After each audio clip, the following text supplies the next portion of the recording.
This is GabNet, the Great American Broadcast Network, now in its 8th year of talk like you've never heard it before.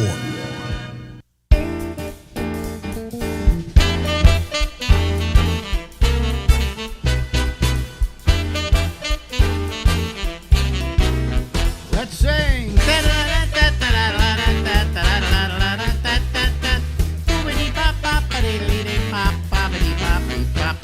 Hey, everybody. This is Alex, and this is the Ramble, and we go until midnight tonight. Ladies and gentlemen, of course, we go out to the West Coast, to San Francisco, California, the home of my birth. And, of course, Larry Bubbles Brown, who wasn't born there. We both fled our birthplaces, apparently. Yeah, only where were you born? Ohio. And let's see here. I've been to Ohio once. I was there when I had a girlfriend there.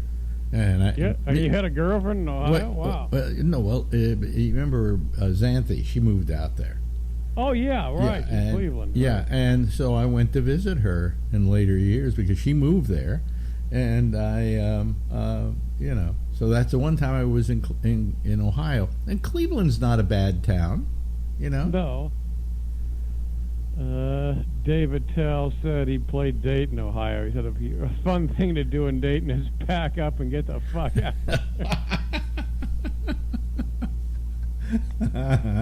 Yeah. Okay. I agree. Probably that's true. So anyway, so how's everything out in California? Good. No earthquakes. I think we're safe for a while. I think we're getting into fire season, so that's always. Did you have a brush fire in the Haight? Yeah. Not yet. That'll be next. What are people going to say? Maybe, I don't know, maybe global warming has something to do with all of this. They had a flood out in, I think it was Texas, that is 1 in 1,000 year flooding. It only happens. Yeah, I heard about that, Yeah, once every 1,000 years. You go, what the fuck is that all about? And they're the first ones to go, oh, by the way, I came up with an idea. You're going to love this idea. So you do know what the governor of Texas has been doing to New York, don't you? With the immigrants, yeah. Yeah, he's been packing up the Mexicans, basically, the immigrants, and putting them on buses and then shipping them to New York. Okay, all right, He figures that's a wonderful idea. That solves his problem. Okay, so they send them all here to New York. By the way, they don't all get here because along the way they all get off at other destinations. They just get off the bus. So that by the time they get here, if you got a bus of 50 people, they had one arrive here with 6 in it.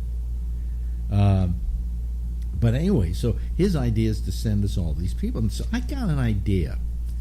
Now, who has... If you compare the Mexican immigrants to the homeless that we have in New York, okay, the ones that sleep in the subways, mm-hmm. Some of them don't even sleep in the subways. They actually sleep in the subway tunnels, right? They're like whole communities underground here in New York. Well, what we should do is we should take those people and ship them to Texas. Good idea? Much rather have those immigrants here. This country is just such a dystopian nightmare anymore. You couldn't write this stuff, you know? Like in the 70s, you said people were sleeping in the subways. You wouldn't believe it. Right. Well, there was a song called Don't Sleep in the Subways, I think. Petula Clark. You're right. See? You're very good at this. You're terrific. 1965. You're swell. Yeah, you even got the year. Yes. Jesus.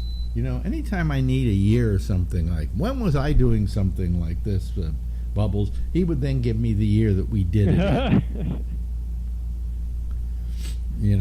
Well, last night I watched this show that we talked about a couple years ago. I didn't like, and now I love it. So Excuse me, I'm going to sneeze. It's allergy season here, too. Well, yeah, that never goes away from me. But anyway, what were you going to say? A movie that you didn't like that we didn't. A series that I didn't like when I first saw it, and you liked it a lot. The Marvelous Mrs. Maisel. Yeah, it's good. I like it. Now. Well, how do you see it? You don't have Netflix or Amazon. My sister does, though, so I saw it up her place. Oh, so you go over to other people's places. Yeah.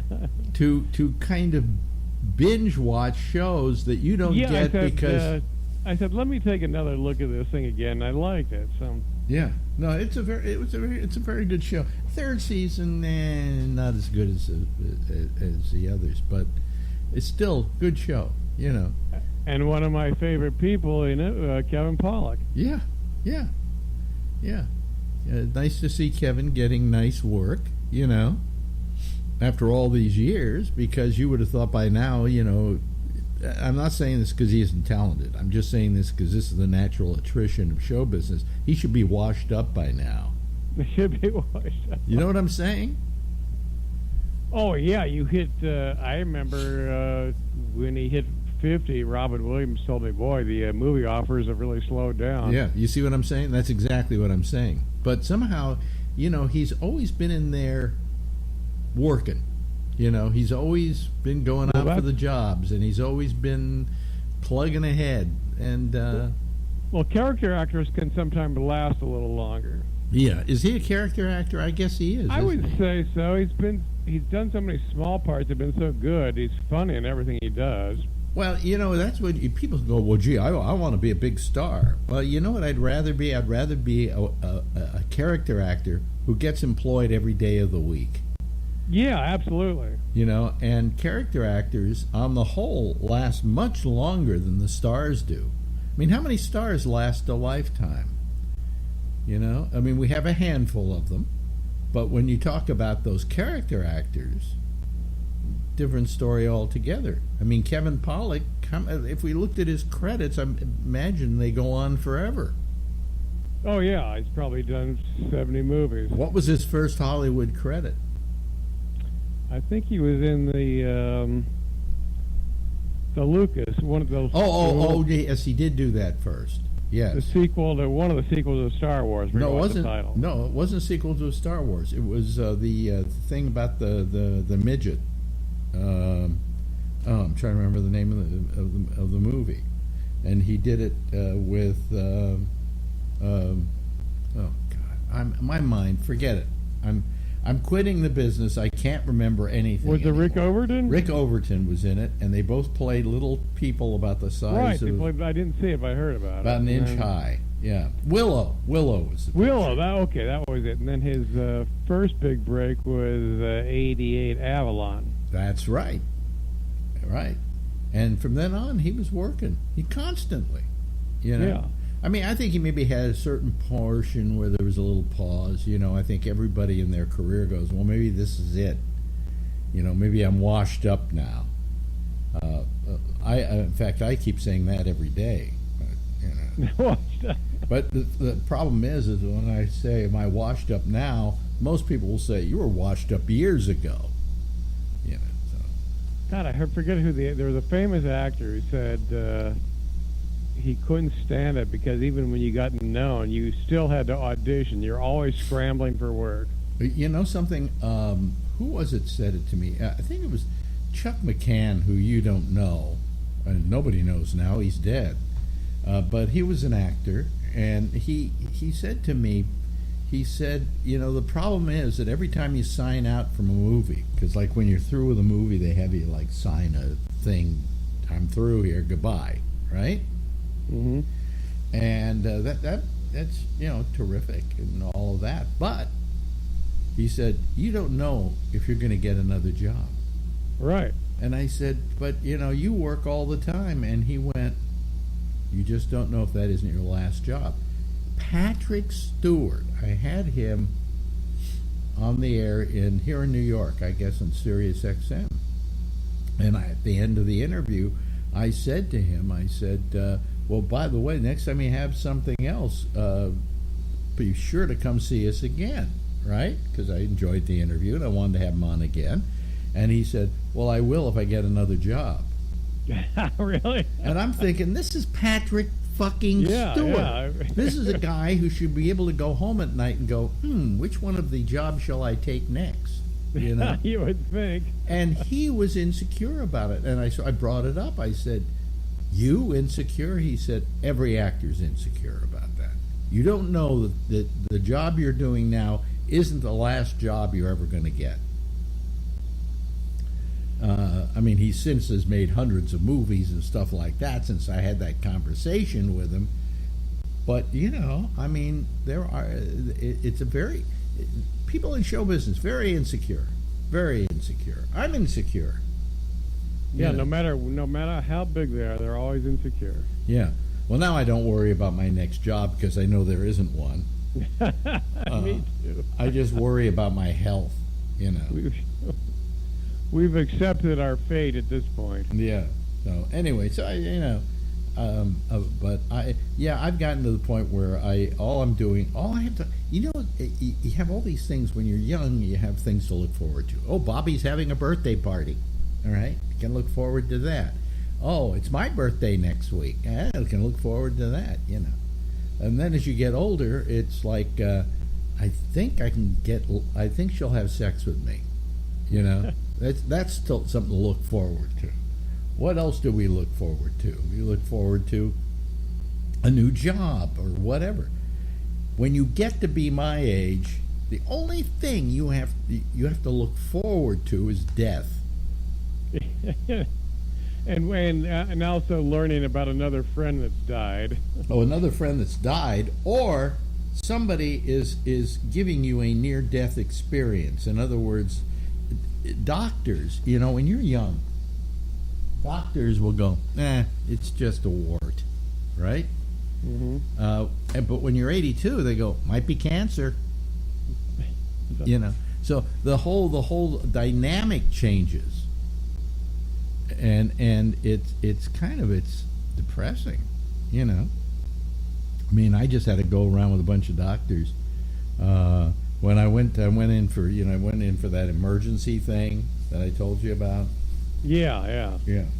They did every test known to mankind. You know, it was almost a divining rod for cancer.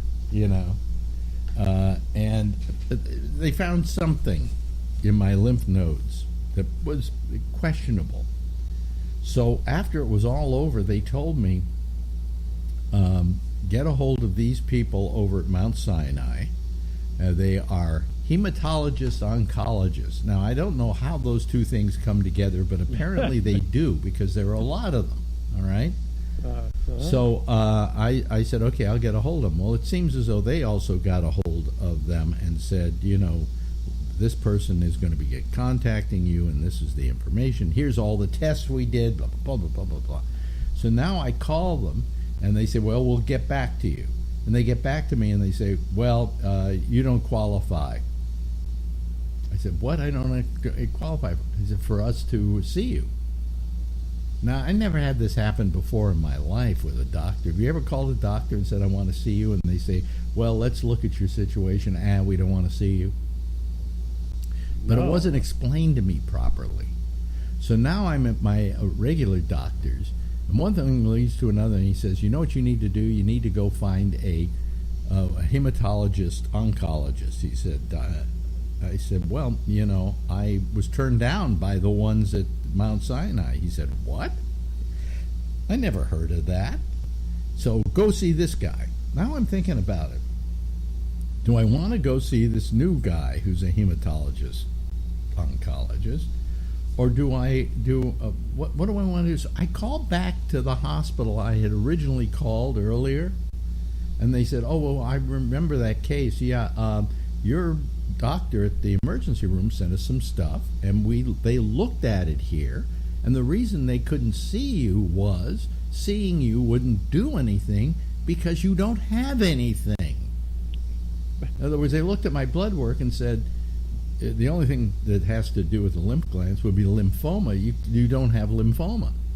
None of the blood work even indicates it, and that's why we wouldn't see you. would be a waste. Basically what they're saying is be a waste of our time and yours. So now I'm thinking I got this appointment to go see this other guy who's a oncologist, hematologist, and what's going to happen there? Why should I go to them if this other one, which are better because they're the ones at Mount Sinai, they're the ones they would be my go-to people first, right? They turned me down because I didn't have anything. So I'm going to go to this other guy, and he's going to now have to do all the tests that Mount Sinai already did on me, like draw blood and do this and do that. And I finally said, forget it. I'm not going to that doctor's appointment because it would be redundant. Yeah, why didn't they just tell you we can't see you because you're okay? Couldn't they have said that? Well, they did say it, but I don't think I heard it that way. Basically, she said you have to have cancer before you can come see us. And I said, but I want to find out if I have it. And but she didn't say to me, but they've decided that you don't. She told me this time that the results were that they looked at my blood work and everything. While certain things were a little high and so on, there was nothing there to send up red flags saying that I had lymphoma, as an example. So that was that. But I mean, I went through all of that and all the anguish. I mean, I was waking up in the morning going, I'm going to die. The anguish, God. I haven't got more than another 3 months before I'm gone. So today I was going to call my doctor and just tell him I'm going to cancel the appointment, and he's on vacation. Okay, sure. The nerve, going on vacation. And so I just called the other guys and said, listen, I'm going to cancel my appointment, and I'll call and remake it if I need to. So, I'll call my doctor next week and tell him what I did. But, he would have to agree that me going to this other doctor would be simply redundant because it's the same kind of doctors that turned me down. Yeah. But that's the kind of thing you go through as you get older. You're spending your whole life doing this kind of stuff. And in the old days, he'd go, it's probably just a wart, But you probably find that's happening to you. They get a little more suspicious of everything that happens to you. Oh yeah, I got a mole now I'm worried about. So I got to get that checked out. And 20 years ago, I wouldn't have thought twice about it. Yeah. Well, I'm not hungry lately, so I'm worried that I'm dying of something. Look, the one thing I guess we're never going to escape in this world is death. And it's the one thing you and I fear the most. You know why I think we fear death? I think it's because we don't have any control over it. Why can't I live forever? Where's the science? Come on, I'm living in a scientifically perfect age. You should be able... You've got cancer? Zap, your cancer's gone. But no. We haven't gotten that much better. So... I think you're right. It's a loss of control. Like you'll be dead, somebody else will be putting your body in a box, and yeah. Well, I've said this over and over and over again, and that is that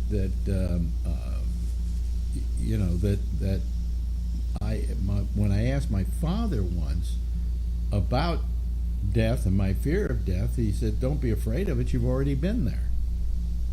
And it was before you were born. Right. Same void, whatever. And then I suddenly started getting paranoid about what it was like before I was born. Thanks, Dad. That certainly makes me feel better. But... and your father went fairly young. He went at 59. Yeah. Wow. Yeah. Yeah, when I passed 59, I went, well, I'm in gold now, Yeah. But, today he wouldn't be dead. That's the thing. Well, he'd be dead by now, but he wouldn't have been dead then because he died of a pituitary tumor. And in those days, they couldn't get to a pituitary tumor. In case people don't know, pituitary is, if you put your finger in the middle of your forehead, and then put your finger in the middle of the top of your head. Where they would intersect is where your pituitary is, and to get there was impossible without, cutting out, memories of your prom or whatever, So he died of a pituitary tumor. Today, and then about a couple of years later, I'm going out with this woman, and she said, "Well, I had a death scare a few years ago." I said, "Oh, what?" And she said, "I had a pituitary tumor." I went, "What?" Immediately, my ears perk up because that's what my father died of, and I said, "Well, okay, you had a pituitary tumor. That's my father died of that." She said, "Nobody dies of it anymore." She said they found a way to get to it. They found a way to get to it. Jesus. And it's up through the roof of the mouth. So that would work, yeah. Yeah, they go through the roof of the mouth, they go get the pituitary tumor, and nobody dies of pituitary tumors anymore. Unless, maybe they went too far and they didn't do anything about them. So there are things that, we've completely changed. And I always felt bad about that because I really loved my father. And I went, why couldn't he have gotten that pituitary tumor 5 years later? You know? So, there are a lot of people who die of things that, we should be able to solve, So. Didn't even get to give Social Security. He never did. You're absolutely correct. And there was Social Security back then. Yeah, you're right. You're absolutely right. Me, on the other hand, I've cost the government a fortune. You bankrupted the system. Well, I didn't you don't bankrupt any system because throughout your life, you pay into Social Security. Yeah. So the and they still tax if you work after you retire. They still tax your Social Security. Oh yeah, they don't say, "Hey, here's your Social Security. It's tax free." Okay. If I'm right at that level where if I make a couple of bucks more than the Social Security, in fact I do because I have a AFTRA pension, SAG-AFTRA pension of about $900 a month or something like that. But that puts me over the top. So you shouldn't have to pay on Social Security. What is this? And then they got this thing called Medicare. And it's like $190 a month off your Social Security to pay for Medicare. What is this? I thought it was free. Yeah, that's a big misnomer. It ain't free. Nothing's free. You know what it is? It's an American attitude that nobody should get anything for free. Even if you worked your whole life for it. We should just take care of old people. Come on. I think it was in England, if you're over the age of 65, once a year the government will send you to another country on vacation. Really? Yeah. You can go to France on vacation, they pay for it. That's nice. Because they respect their older people. Thank you. Yeah, we're the only country that we hate our old people. Oh, no, forget it. I know what it's like to be hated being old. Nobody cares about me. I once said this when I was 65, that when you hit 65, you disappear. Yeah. You're invisible to other people on the street. No more long, loving glances from good-looking women. Well, we didn't get those when we were young either. But yeah, if you give them a glance, they then charge you with, I don't know, whatever the current in thing is to be charged with. But it's amazing. It's just amazing. God. I think life sucks. I think so. I'm not sure. Have you made up your mind yet? It definitely does, yes. Yeah, it definitely does suck. But I've had a good life. You've had a good life. Think about it. What's miserable about your life? Don't answer that one. Could have been worse. So. Don't answer that one. Otherwise, you're going to go into your comedy routine. Hey, listen, we've run out of time here. We have. Yes. Want to do it again next week? Sure. Well, if you didn't want to, you're going to have to do it anyway. It's the law. Unless I die. Unless you die. See you next week, Larry. See you, Alex. Bye-bye. This is GabNet, the Great American Broadcast Network, now in its 8th year of talk like you've never heard it before. And there was Larry Bubbles Brown. We all love Larry, don't we? Huh? We love Larry. We love Larry. He's the most miserable human being on the planet, but we love him. We love him. We love him in his misery. Anyway, let's see. I'm trying to decide. Should I wear the hat on, hat off? I don't know. If it gets a little hot in here, this has been a brutally warm summer. Okay, so what the hell? There I am complaining. Well, it's time to let some people in here who have decided that they want to be part of our group here, and we only have a couple of people here. First of all, Josh Wheeler is there, and somebody special for me tonight, because he is how do I describe you? This is a man who has fired me 3 times? Well, twice, and I'm looking for another opportunity.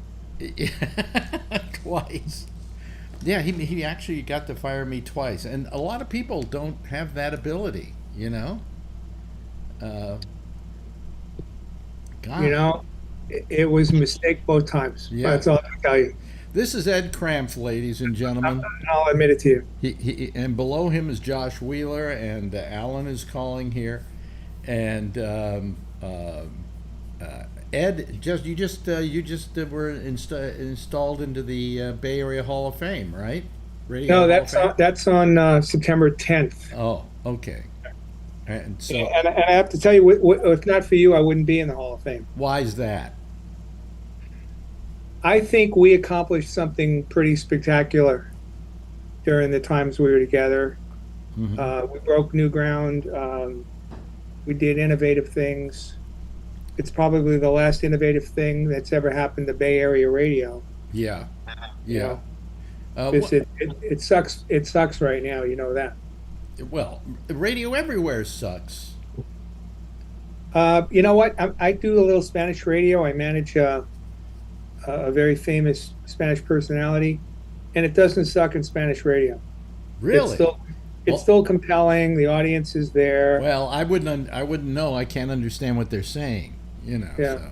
Well, neither do I. Yeah. Why do you say it's compelling in Spanish broadcasting? Because it's a couple of years. First of all, there's a lot of syndication. Mm-hmm. You take a guy like Ryan Seacrest in Los Angeles. Mm-hmm. He's only relevant in L.A. He doesn't translate anywhere else in the country. Uh-huh. Spanish broadcasters, whether it's Los Angeles, Salt Lake City, New York City, Miami, Philadelphia. Yeah. I mean, acculturation, education, immigration reform, healthcare. It's all local issues to them, and they're all concerned about it. So I think it's And the guy you manage is, what's his name? Piolín. What's his name? Piolín. And he's one of the biggest in the business, right? He's in the Hall of Fame, and you should be too. Well, I got to tell you about these Hall of Fame deals. Yeah. I don't like it. It's okay if a bunch of people get together and say, "Hey, Ed Krampf, you were a great general manager. Let's put you in the Hall of Fame." Where's that sound coming from? Anyway, you should be in the Hall of.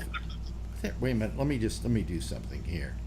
Okay, and let me bring it back up and see if we still have the same problem. Okay, we don't. If they just say, "Hey, Ed Krampf was a great general manager. Let's put him in the Hall of Fame." All right, that's fine. But now instead they turn it into a contest. Oh, I didn't play the contest. Yeah, I should have been in there 10 years ago, based on what I've done and how many stations I've run and a lot of different things. It's very political, and you're absolutely right. And I haven't played the game. I was nominated for the National Broadcasting Hall of Fame. Yeah. And in the same group was Sally Jesse Raphael, for instance, right. And a couple of other people who were very deserving. Who won? this team from Philadelphia, because they got all their people to write in and vote for them. You know, I mean, it was just, it was ridiculous. They didn't deserve it. They absolutely didn't deserve it. Both people on the nominating committee I know very, very well, and one of them I actually work for now. Oh, really? Give it a little time, you'll be in the Hall of Fame. Oh, okay. They better do it soon. You know, I understand, but you know, the clock is ticking away. I get it. I understand. Yeah, I haven't seen Ed in years and years and years, but we do every now and then cross paths and talk to each other. And he was one of the most important general managers that I had. You know, yes, Kevin. Yeah, you're not broadcasting on. Oh, I am broadcasting. I just haven't put YouTube. Yeah, you are, but just you. Yeah, I didn't on the YouTube. There we go. You got it. Yeah. We didn't have. What happened was I didn't put everybody's pictures up at the same time. Didn't flip the switch. Yeah, I'm getting old at this. You know. Yeah, I know. Yeah. I got your back. Yeah. But yeah, well, you know, you know, it didn't bother me that I didn't win, but you know, because it's just, you know, I've had a good career. You know, you should be in the Hall of Fame. Oh yeah, in the Hall of Fame. Yeah. Okay, there's no doubt about it. Singularly, in my experience, and I work which one? I've been in the business 43 years. Yeah. With all the greats, and you were behind the microphone the most talented individual I ever witnessed and watched, you know, work and do it. Well, you know something, I got to tell you, I did an interview the other day with a guy who has listened to me for years and years, and throughout the interview he kept referring to me as where you have the legend Alex Bennett, and the word legend really bothers me. Because you know, call me a legend after I'm dead, but while I'm still above ground, hire me, you know. What was really interesting was today. What is that? Where's that noise coming from? I have no idea where it's. Any of you people have anything up and on? Do they have a browser that's open? No. I guess everybody's fine. Sometimes it happens very, very frequently. Anyway, today I talked to somebody I haven't talked to in years. I worked with him at WMCA in New York, and he's over the years been a good friend. And his name is Malachi McCourt. You know who he is, right, Jeff? Yes, a little bit. Now, if I'm going to tweak your memories a little bit, if any of you ever read a book called Angela's Ashes, which won Pulitzers and Nobel Prize, Frank McCourt wrote the book, and it was about he and his brothers growing up in Ireland, and his mother, and it was made into a movie. And I've known Malachi for years, and I just love Malachi. And today I talked to him. He's 91 years old. And he's in hospice care at home, and he says, I'm dying. And I looked up a thing of him where he was on the cover of this magazine. It says, Malachi McCourt is in hospice and is dying. And when asked if he fears death, he said, not as much as I fear Donald Trump. That's the kind of guy he was. But anyway, so I talked to him today. So today's a day for me to catch up with old friends and so on. So you're doing a little bit on the management thing, right? You talking to me? Yeah. I out of work radio guys are consultants, so that's kind of what I do. I still need to work because I was one of the good guys in the business, so I didn't steal from anybody. So I still need to work. Yeah. You know, I'm not. I can't retire. I live in a retirement community, though. Yeah. Oh, you do. I live near Palm Springs. Oh, okay. So, but you live in a retirement community? Well, Palm Springs, Indian Wells. You're saying that most people that move there are retiring. What is that noise coming through? Josh's ring lights up when it. What light? Who lights up? Josh's ring. Josh's ring lights up. Ring around the picture lights up. Yeah. Okay, well, let's see what I happens. don't See know if what's it going see if on. it continues. Well, it's great to see you, Ed. If you want to stick around, I'd love to have you stick No, I around. want to Just stick around. You know what I want to introduce you to? Because you were at my wedding almost 37 years ago. yeah, that was Hey, where. come over here for a second. No, you have to come over here. You like it or not? Wait a minute. I was at his wedding. What did he say? 35 years ago? Seems like just yesterday, right? 37, yeah. 37. Well, who were you going to show me? Kim, my wife. Your wife. Yeah. Yeah, still She needs to married. buy- She needs to buy a new dress before she comes on camera. Oh, I see. The Yeah. same wife after all these years. Well, I was married before her. Yes. No, I was married before her. I don't know if you remember, but I was married for 3 years, 10 months, 8 days, and 7 hours before I married Kim. Oh, before you married Kim, and then you had this wedding, and it was out by the water, and I remember. You remember the I remember ducks? while you were doing the vows, Right. there were 2 ducks literally in the pond fucking. Right. Yeah, and yapping up a storm too while they were doing it. So I figured that was a good omen. This is. I mean, this has been great. And she's have my oldest one, who was from the previous marriage, just had a baby. Yeah, I'm a grandfather of 2 now, yeah. and I'm just trying to do what everybody else is doing. Yeah, Just yeah. trying to get along and figure this whole thing out, because it's a shit show out there. Oh, isn't it though? It's a total shit show out there. Yeah.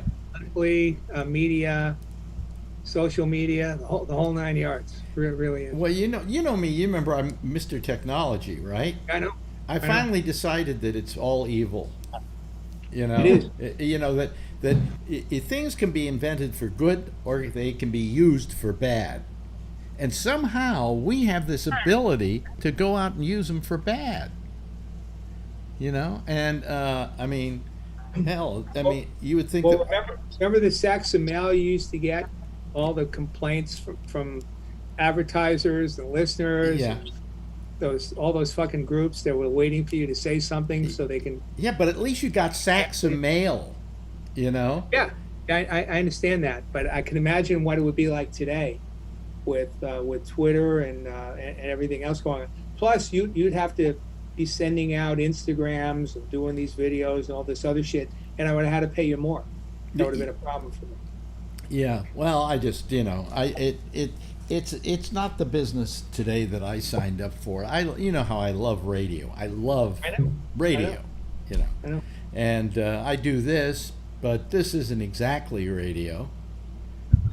But, Yeah, but you can still do this, and this is what Well, you do. yeah. Look at folks who come and listen to you, and as I go around wherever I do, Hmm. and they fucked up Live 105, as you know that. Now first they took Live 105. That was a station that he managed and that I Right, worked right. for. And the owner's son was a guy who they brought out for the summer. Remember that? He was Yeah. working for us for the Yeah, summer. he now is the president of the biggest broadcasting outfit. Well, it's been delisted. Second, number 2. So what he did was he bought the CBS radio stations. His father had no debt, right?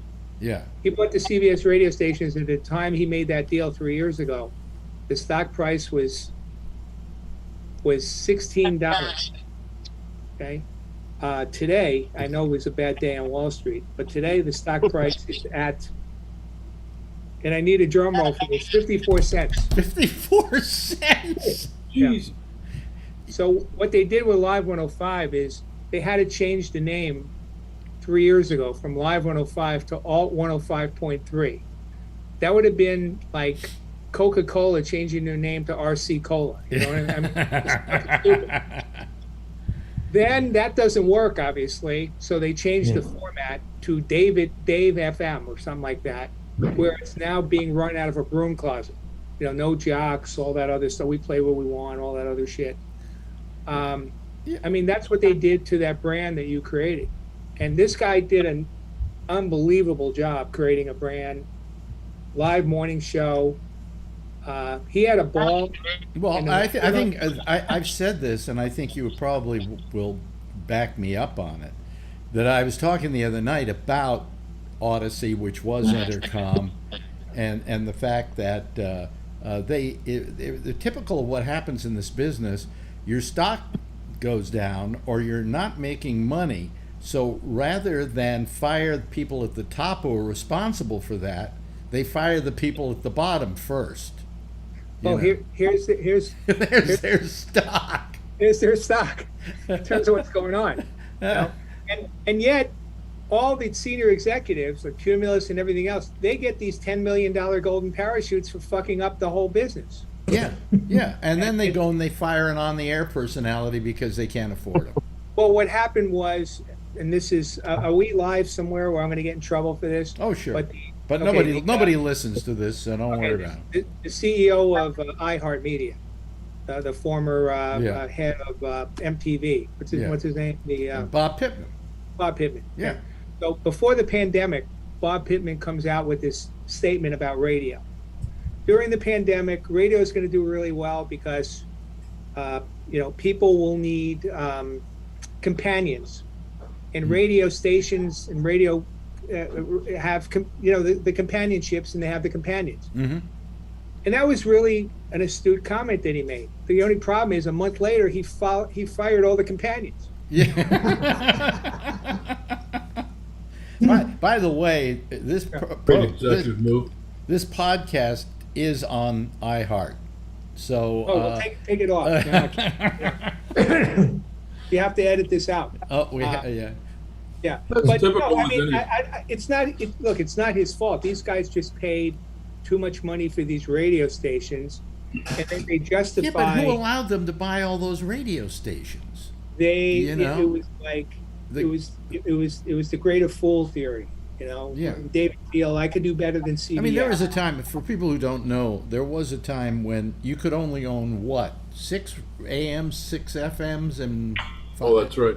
Yeah. five TVs or something like that. And then all of a sudden they threw that out the window, and all of a sudden iHeart, which at that time was Clear Channel, bought up 1,200 radio stations. Yeah, and I work for those people. I actually ran 280 of them, by the way. Well, I worked for you for a short time. We tried to do something with that station, and you. Well, you remember who was the head of talk radio for that outfit? I'm trying to remember his name now. Ken Cole? Ken? No. Hobbs? Hobbs, yes. Hobbs, yeah. This guy is the guy who said to me when I said to him, why aren't there a lot of liberals on talk radio? He said, well, the definition of talk radio is conservative. He literally felt talk radio meant conservative talk. And well, I put Air America on in San Francisco. Yep. Okay, and to be hyper local, I put Willie Brown and Will Durst on in the morning. Mm-hmm. Making it real with Will and Willie in the morning. Yeah. And then what I did was I took a page out of your book. I had a live studio audience from a new hotel across the street from Willie Brown's office. Mm-hmm. Had coffee there, the whole thing. We tried to do the Live 105. First thing was no one showed up. The next thing was he cut the ratings in half from Al Franken, and so nobody bought in that he was a liberal, and the station just sucked. But I changed the format because they paid me $1 million, Air America, to do it till they ran out of money. Yeah. Well, and the guy I fired, talk about horrible things I did, was Cable Radio, which is the station that we moved that to, was Jim Lang from The Dating Game, who was playing Nostalgia and doing really well. Right. The sweetest guy in the world. Oh yeah, no. Because what happened? This is interesting, everybody. When he worked for him for a short time with Clear Channel, trying to just do some kind of talk on this station, they finally became clusters, and every radio station they owned was in the same building. You know, before you had your station in one building, and then the competition was in another building, and the other competition was in, you know, across town. Now your competition was next door in the next room to you, and my studio is right next to Jim Lang's studio, and we would get together during the news breaks, which would take about 10 minutes between that and commercials, and we just start talking. And it turns out, did you know that Jim Lang was a wild-eyed liberal? I mean, he was just, you know, who would have thought? He's a great guy. And Great by the guy. way, Great guy. his wife, Nancy Fleming, was Miss America in 1960. Oh, wow. Is Jim still alive? No, he passed away about 7, 8 years ago. Yeah. Yes, Alan. Is there any I'm in the San Francisco Bay Area. Not that I'm looking for this. Is there any conservative radio talk shows? KSFO is the only one. I wouldn't listen to it. 560 KSFO. I've heard of them. That's it. That was the I mean, station San Francisco, I wouldn't think that conservative talk show would last very long. Well, what people don't understand about San Francisco is San Francisco is only have 750,000 people, but there's 9 Bay Area counties, and Contra Costa County, I think they're still hanging black people in Contra Costa County. So it's pretty. Nice. You know, I mean, that's a whole different area than San Francisco. Right. And San Francisco's, as much as people think about it, it's only the 4th largest city in California. It's people think it's a lot larger. Yeah. And, no one has kids there, obviously, and Well, we have a friend of the show here who lives in Contra Costa County. I don't think he's racist, but he's definitely a Republican. He's definitely a Republican. Yeah. Yeah. But you know, I mean, when I went to Sirius XM, at least there was a place where, you know, you could they had varied politics, because, you know, they had 200 radio stations. Talk about having your competition next door. He was sitting in your lap while you were doing your show at Sirius XM, you know. So. But the good thing was, well, I know you had advertisers, right? So the advertisers couldn't boycott you and screw you. You know, I was right. You know, I mean, I worked with Dr. Laura Schlesinger in Los Angeles. She got me fired in L.A. What happened to Dr. Laura? She's on Sirius XM. Is she really? Oh yes, they did hire her, didn't they? Yeah, they did. Yeah, but nobody. She may be on Sirius XM, but you don't hear much about her anymore. I mean, Alex, she was one of the worst people I've ever met. I've heard that. Yeah. I would tell her that to her face if she was on the call tonight. If she was, you know, and you know me, I'm not like that. But I don't have animus. I'm a happy guy. I don't have any negative shit about anything in my life. But her, yeah, there's one I could tell you a lot of stories about. Oh boy, I'm telling you. Oh. Yeah, but look, I'm going to tell you one other story, and then because I'm sorry I'm dominating this whole thing. But Yeah. The difference between running one radio station, which is what we did with Live 105, okay, Right. and the story, no one's ever heard this story, and I've never told this story. You know, the reason I left and the reason I was so unhappy at the end was because the station was built on a false premise. I changed the format without telling the owner. I know. It was a great story. They kept hiding the fact that they had changed the format from the owner. But if you know me, Yeah. when I talk about I'm an honest guy, I have credibility, I have integrity, to do that always really bothered me. So while everyone was having a good time, okay, remember I was cleaning up all your shit in the morning. I mean, you guys would have a good time at 10 o'clock. Then I had to deal with the Chinese for affirmative action, Bay Area lesbian and community, and right now with the LGBT. Bobby Slayton's a mess. I got so much goddamn trouble. And then I was always defending Macy's canceled, Carl's Jr. canceled, all this other shit. So I was like Mr. First Amendment, just telling everybody, what Alex meant to say was, yeah. What he meant to say was, but running one radio station was, we had a dinner with Schwartzman on a Monday night. It was 1987. Right. Okay, Alex will tell you about his thing. And it was spectacular. We did it at the Fairmont Venetian Room, Dick Bright's orchestra, comics, the whole thing. I mean, it was great. It's a good old-fashioned radio program. Yeah, it was like the Jack Benny show, Yeah. because that's who he kind of models himself after anyway, with a lot of his stuff. But anyhow, we flew 10 media buyers in. Oh yeah. Oh God. From L.A., right? L.A. So I'll tell you the story. Yeah, right. right. So Tell it. It was a PSA flight that I had booked them on, and they were coming in on the 3:30 flight on Monday night. And now, because I'm running one radio station, not 300 or 10 in the Bay Area, I'm saying to myself, let's see here. It's like Wednesday or Thursday, I'm saying, I don't know. Yeah, maybe I'll move them up a half hour or so. They're going to get to the airport, then there's traffic. We got to get them up to the Bay Area, this, that, and the other. It's the Christmas season. So I move them to the 3 o'clock flight. Mm-hmm. And I did that on Thursday, like a last minute move. Yeah. Then I made sure they all knew this. Okay. So all of a sudden we're at the event on Monday night, and we're waiting for our national reps and some media buyers to come up from LA. And we hear that a plane went down, a PSA plane went down north of Santa Barbara. And my first reaction was, holy shit, I just killed these people. How the hell am I going to live with myself? And then about 10 minutes later, the limousine pulls up with our people in it. The flight that they were originally scheduled on is the one that crashed.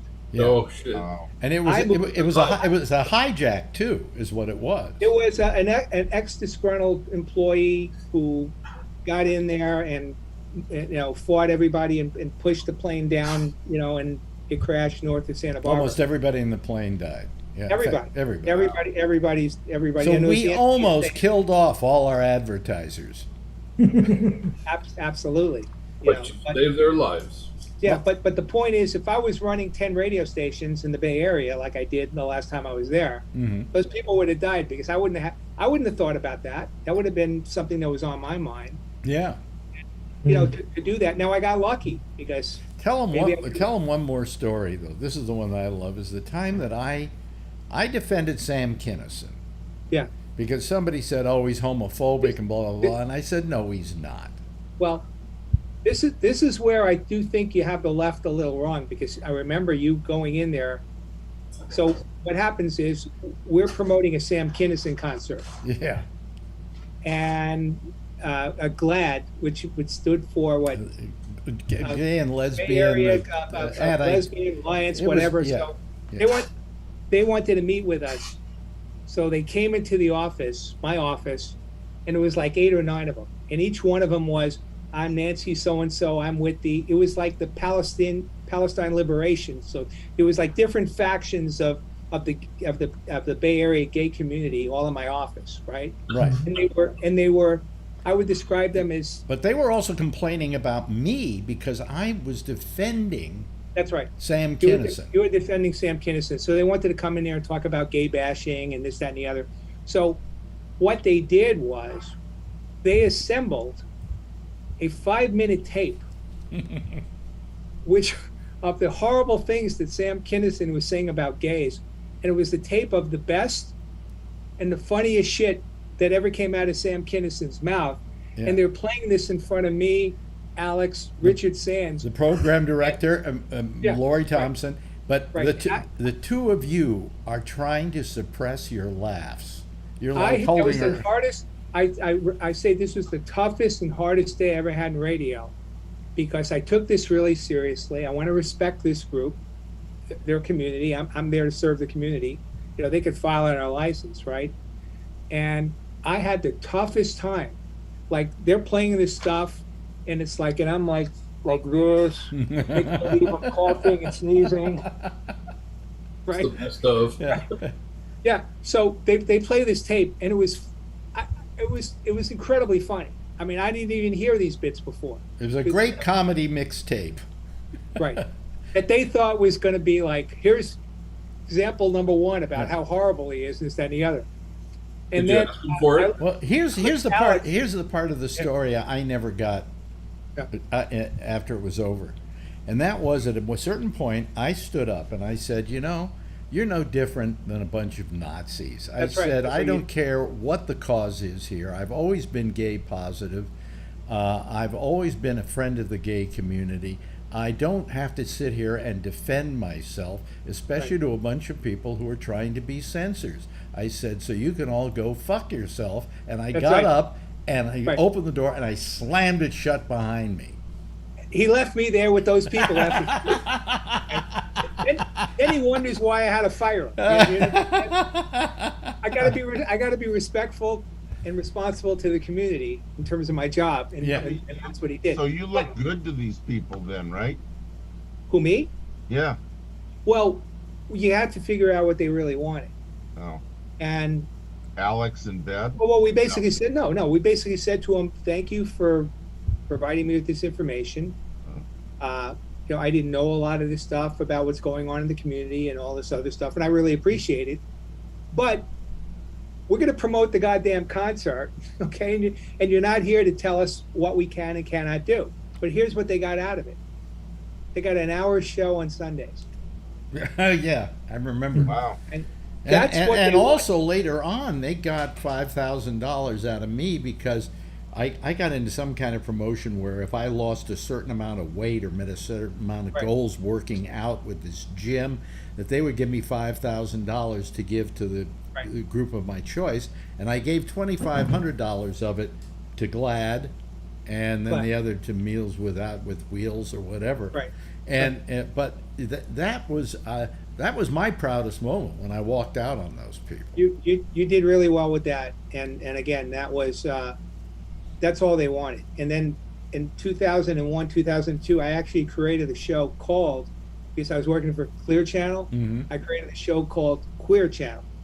And somebody got to host it. Yeah. And we did the gay pride parade and everything else. But you know, the problem with that community is like, you could agree with them 98, 99%, 95%, but the 1% you don't, you're a fucking bigot, you're a racist, you're homophobic. Listen, if you want to stick around, and they come after your ass anyway. If you want to sit around and talk with the rest of us, fine. But if you want to call it quits, you can do that too.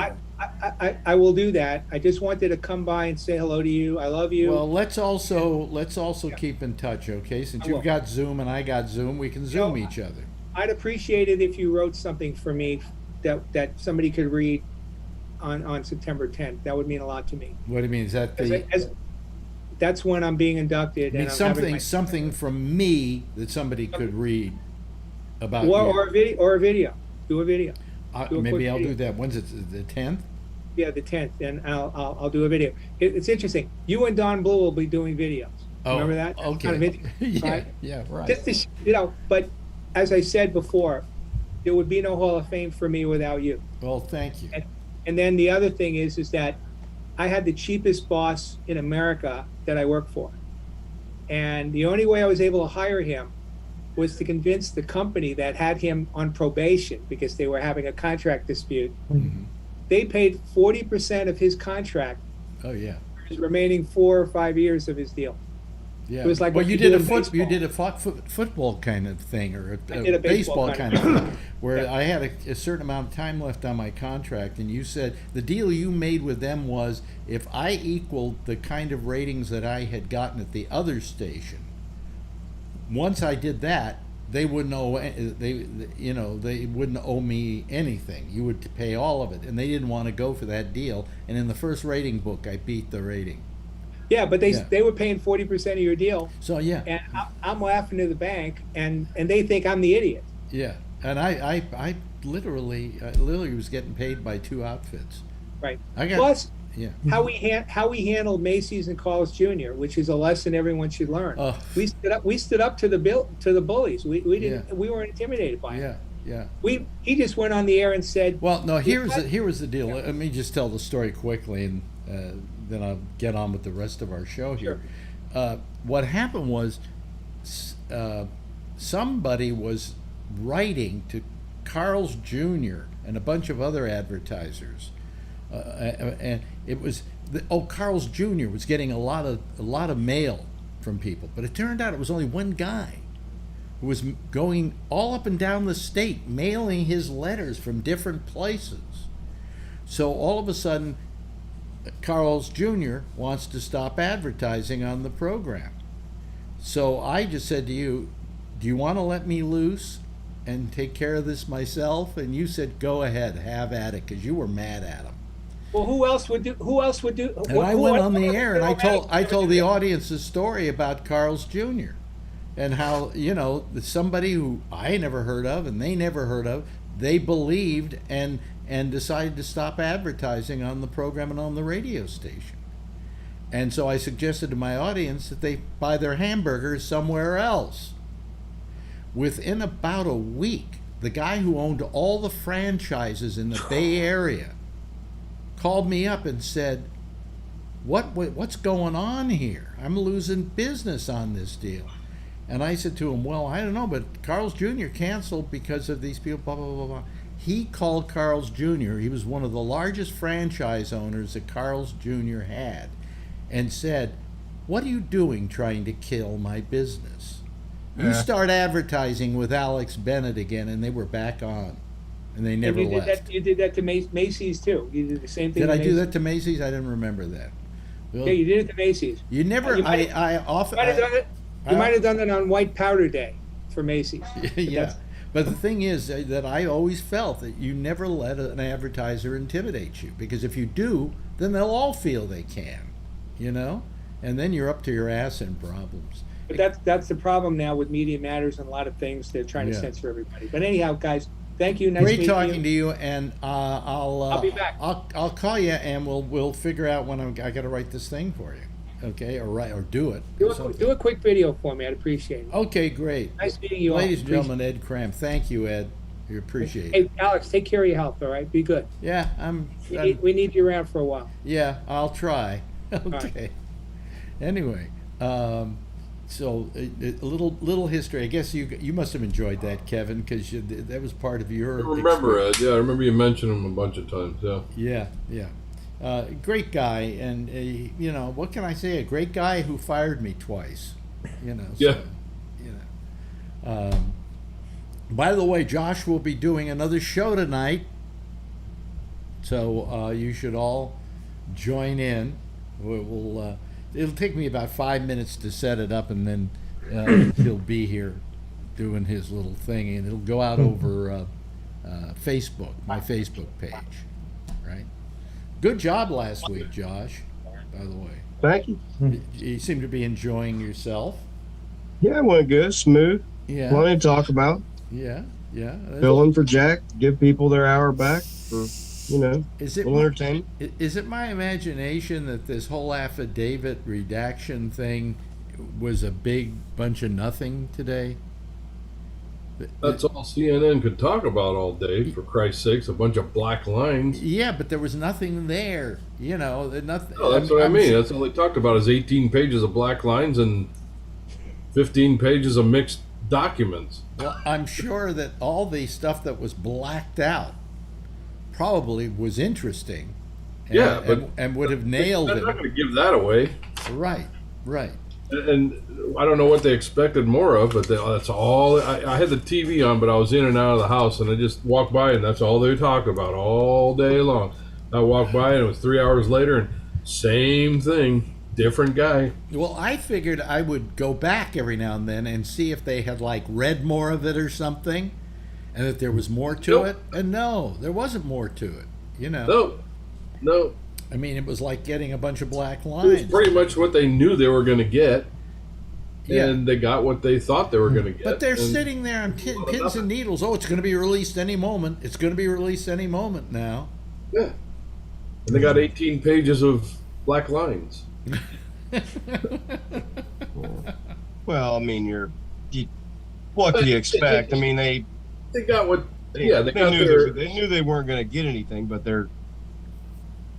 they weren't going to say, by the way, there's going to be a document released in 30 minutes. It's going to tell us absolutely nothing. I mean, that's not how they were going to advertise it. So It verified what they thought they were going to get. Was if there was, yeah, I mean, if there was any informant or anything like that, they obviously weren't going to put that name out. That's Right. not how it works. well, that's So you weren't going to get much. I mean, my understanding from it is there was a slight bit of information, that obviously wasn't helpful to Trump, in the count and the classification of the documents, none of which was good for him. But that's really all. But all those numbers were from the boxes he turned over, right? I don't know. I don't know. I'd have to go. I think check it was into a combination. I thought maybe it was what they confiscated, but maybe it wasn't. Maybe they're not even done going through that yet. Somebody I don't know. today asked Biden as he's walking out of the White House, what do you do with documents like that? He said, don't even ask. He said, nothing like that. I mean, he Yeah. Yeah, I mean, there's a process to that type of stuff. So we talked about last week. There's not really any type of defense for that stuff. I mean, for the people who say, well, the president can declassify anything he wants and all that. I mean, but he can't. That's like a half truth, I guess, because even if it is true, but there is still a process that happens, after that. I mean, I last weekend I was working on research and I sent it to Kevin and Patrick. I think, I don't really think anybody else knows, but they knew that in this period of time that I'm working on this big project, I got into a program to get a graduate certificate in World War II studies. So I started it a few weeks ago or whatever, and there's a pretty big project coming up, and as part of it, you have to do a lot of writing, and I'm going through some primary sources, and part of the ones that I got a hold of that I'm going through is sort of the personal papers of Admiral Chester Nimitz, who was the commander of the Pacific Theater in World War II. And I have it's scanned in a PDF of the original papers. It's the original papers. They were all in a notebook, and they're online now. And every single one of them at the time was marked top secret, all that. And as soon as those were declassified and released in like 2000, someone went through every single document and they marked out the secret, and they had a note written there about who did it. Every single one of them, the top secret was crossed out. I mean, I have a couple pictures. I'm like, that's how it works. Someone went through every document, marked out the secret, et cetera, so that if anyone is found with this document, it can be, it's noticeable, or you can prove that it's legitimately been declassified. That's the same way if you put in for a FOIA request, for example, Freedom of Information Act, and they decide to declassify something that you can now have, that's what they will send you. They will send you a copy that is a scan of the original. It will cross out the secret, the top secret, the classified, whatever it has, and that's how it will look. It's not just as simple as saying, oh, it's declassified now, and I can, take it home with me for forever. I don't have to. I mean, he's not going to have any defense for that. Whether it goes anywhere or not, we'll see. But there really isn't a defense for that. Well, I mean, I think he did something highly illegal in that he confiscated government material. Well, that is illegal. Yes. Yeah. I mean, that's what I'm saying. Is this the president can declassify anything he wants, and no telling how many staples. It's a half truth, but no telling how many staples and paper clips he stole when he left too. Yeah. I mean, it's a half truth, and a couple hundred documents or something like that. I mean, this isn't work from home stuff. This isn't. I took it home. I mean, yeah, sure. On my way home tonight, yeah. I have 300 batch tickets I took home tonight, from my workplace, by the way, that are proprietary information. I thought I might show them to PPG or I mean, come on. I mean, not, there would be no defense for that. I mean, it would be, you don't work here anymore. You know, and we're talking about, you know, something that the other side probably already knows anyway. They don't need anything from us. In my case, but so what we're talking about here is, you know, important items of security, military matters, intelligence matters, and stuff like that. And, you know, this is the same stuff that he hammered other people for, you know. I mean, you know, and I was against other people doing certain things. You know, I was never a fan of Snowden or anything like that, you know. So, I mean, I'm being fair about it. I mean, he's the one who's not. It's not us. It's Well, him. I mean, here's a guy who felt that he became president. When he became president, he had carte blanche to do anything he damn pleased. Yeah, You know, right. let's face it. Why did he want to be president of the United States? Was it because he cared about the country and that he wanted to change things? No, he wanted to keep getting indicted and sued and all the other things that were on his back that he could at least could avoid while he was president. Mm-hmm. Okay. Well, yeah. I mean, he likes the things that come with being president: the plane, the helicopter, the so on and so forth. You know, and I'm sure all presidents do like that. I mean, don't get me wrong. Okay. Hey, I mean, if you became president and you got those little perks, you'd love them too. Yeah, and there's nothing wrong with that. You know, really. I mean, it's a human reaction, but you know, that's not really a reason to me to want to be president of the United States. I mean, to me. Now, there are some people out there who think that it might be, and they are entitled to vote for a person for public office under whatever criteria they deem important to them. But liking the plane isn't something that I consider when I decide who I should vote for. Let me talk about something that is of great importance and interest to me, and it always has been. Monday is going to be a very significant day, because that's the day that NASA is going to send up the Artemis rocket. And the capsule that is in that rocket is going to spend something like 40 days circling the moon. And probably going to be sending back some incredible pictures. I wouldn't be surprised if NASA maybe has a NASA channel where they're going to run that video, you know, 24/7. They do have a NASA channel. Did you not know that? I know they do, but I'm wondering if they're going to run 24/7 the cameras that are mounted on that unit. You know, they oftentimes do. I think it's like 352 on DirecTV or whatever. They do. Yeah, they do run that stuff. Oh, really? Oh, okay. Yeah, I think so. Let me check. Yeah. Well, I'm sure I can also find YouTube probably will be running it live too. Yeah, the NASA channel is 352 on DirecTV. So. Yeah, well, what is it on FiOS? You know, so I have to look that. I don't know. I have to look that one up. But it's right next to C-SPAN, so I have to look through there. But you know, as someone who has always been into the whole space program and everything else, I am just absolutely delighted that this is happening. And SpaceX is going to do their own soon, and China has a rocket ready to go to the moon. So, and they may actually have some people in there. So, you know, it's getting exciting, and now if I can just live long enough, I'll see some of it. You know, supposedly we're going to land people on the moon in 2025. So I can hardly wait for that, because I spent my whole life loving that sort of thing. What's the density of your weight when you're on the moon? The density of what? Of your weight. Of your weight? So you're 1/6. 1/6. 1/6 of what you weigh on Earth, yeah. Wow, that'd be good for me. Yeah.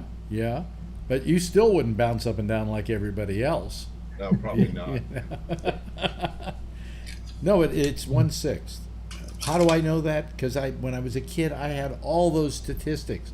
I can tell you the distance of planets from the sun. 2,500. 4,000. What? 5,280. No, that's a mile. 5,280. I used to know the moon too. Yeah. You used to know the moon. The moon is about there's apogee and perigee, and it changes, but the average is 238,000 miles away. Isn't this thing that they're going From to here? launch supposed to go past the moon? What? Isn't this capsule that they're going to launch? It's not that it's going to go past the moon, but it's going to go on the other side of the moon, so that you'll be able to see the moon and the Earth. Yeah, I heard within 60 miles of the moon. It's going within 60 miles of the moon, but at its greatest distance, it'll be something like what, 40? Not 40,000. Well, wherever it's at today is its greatest distance. Well, no. Apogee and perigee are the distance between the Earth and the moon. At its greatest distance, I think it's something like 249,000, and I think at its least, it's like 238,000 to 232,000, something like that. Why don't they put Trump in the capsule? Tell him there's a free golf course there on the moon. I don't want him going there. Why? That's hazardous waste. It's hazardous There you waste. You know, I mean, the thing is, what I'm afraid of is that, we've so fucked up this planet that we need to go somewhere else, but we don't need to go somewhere else and fuck it up too, And I just worry that we're not going to be too good about that. Because, when we left the moon the last time, we left garbage there. You want some old Hasselblad cameras? What? You can tell Trump he's going to the moon, but he really goes to Mercury. And there was Yang left. Yeah. I don't want him going into outer space. I'm sorry. I want space to be as pure as is humanly possible. No Republicans are allowed in space, okay? Yeah. I guess we got to erase John Glenn then, huh? Yeah. Well, was Glenn a Republican? I can't remember. Sure, he was a Republican. He wasn't? I thought he was a Republican senator or a congressman or something. He was a longtime senator from the state of Ohio. I know because I live in Ohio and I've met John Glenn. And what? And he It was a lot. And what was he? A Democrat? Yes. Oh, well, I stand Wrong corrected. again. Yeah, I mean, what the hell? Not everybody can be perfect like you, Alex. Huh? What? Nothing. I said not everybody can be perfect like you. That's right. Well, I work at it. I work very hard at it. So, You might like Douglas Brinkley's a historian who writes a lot about the space race. You might enjoy one or two of his books. Yeah. Maybe an audio book when you're walking around or something. He's a pretty good guy, and he's written a lot about the space race of the 50s and 60s. A movie I didn't like when I first saw it, and over the years, the more I see it, the more I like it. It was The Right Stuff. Because in the beginning, I don't know why I didn't like it. It somehow hit me the wrong way. And then after I started seeing it over and over again, I began to really, really like it. Because I think it did romanticize what went on. And the fact that these people, what we're doing now is, come on, we're sending up morning TV personalities in rockets, okay? The danger in what we're talking about is been minimized incredibly by the science involved and the fact that we've had 50 years to mull this over before we did it again. But when those people did it, look at what they were doing. They were going up in goddamn tin cans with firecrackers on the back of them, T-shirts. True test pilots. Yeah, I'm surprised that we didn't lose more.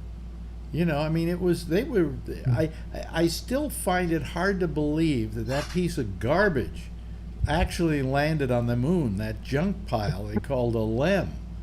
That wasn't scientifically good. The things we're going to land now on the moon are going to be really great because they're going to be able to house people and everything.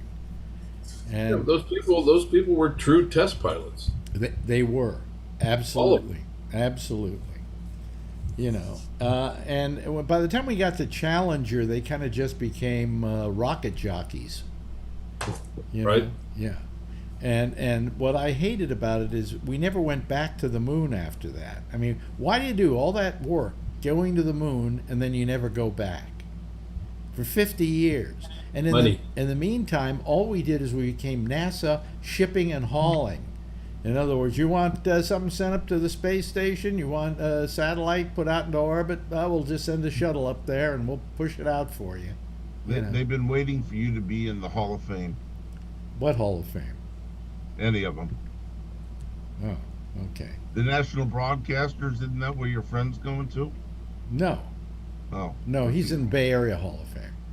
Oh. Yeah. I don't even follow it.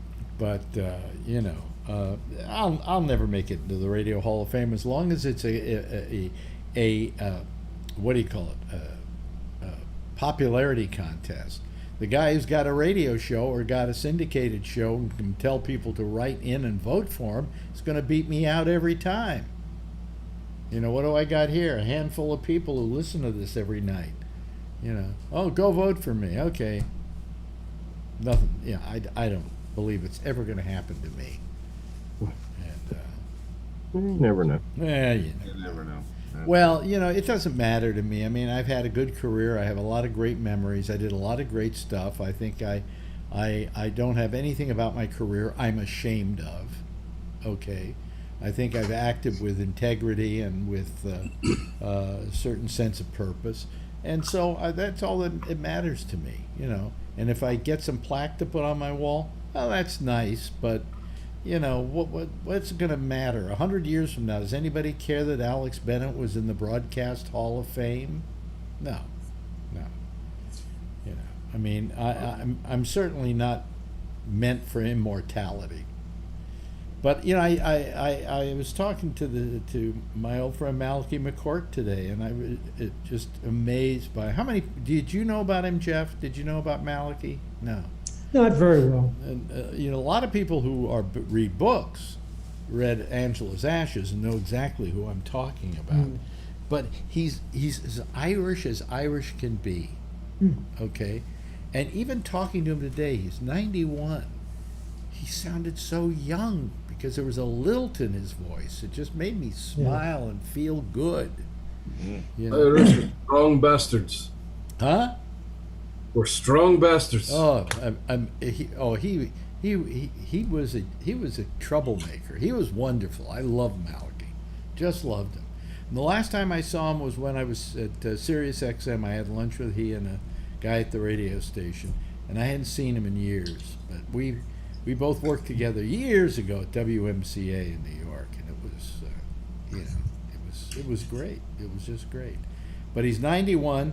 They say he's going to die by November, and if he doesn't die by November, he doesn't get hospice care anymore. So I said, that's kind of morbid, isn't it? Yeah, he said, I'm not feeling like I'm going to die by November. So anyway, it was The one guy that you mentioned that I remember very much, Chuck McCann.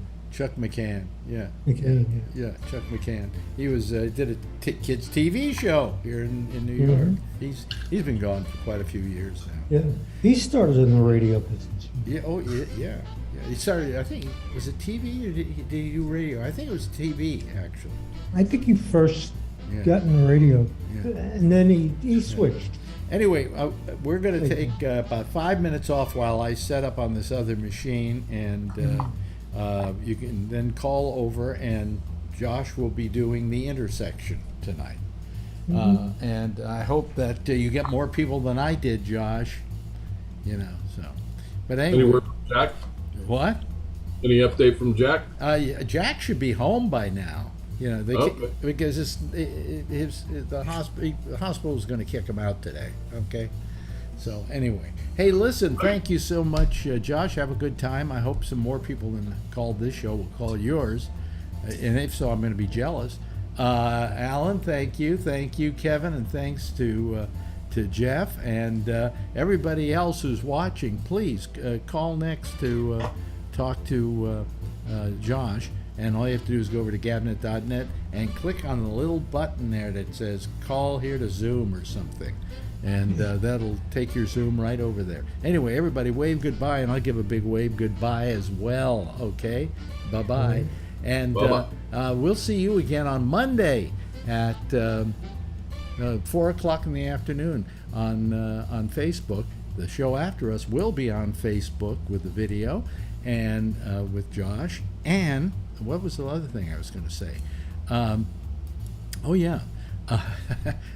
We'll see you again on Wednesday at 10:30. Same time, same station in life. In the meantime, if you see her, tell her I love her, okay? Bye-bye, everybody.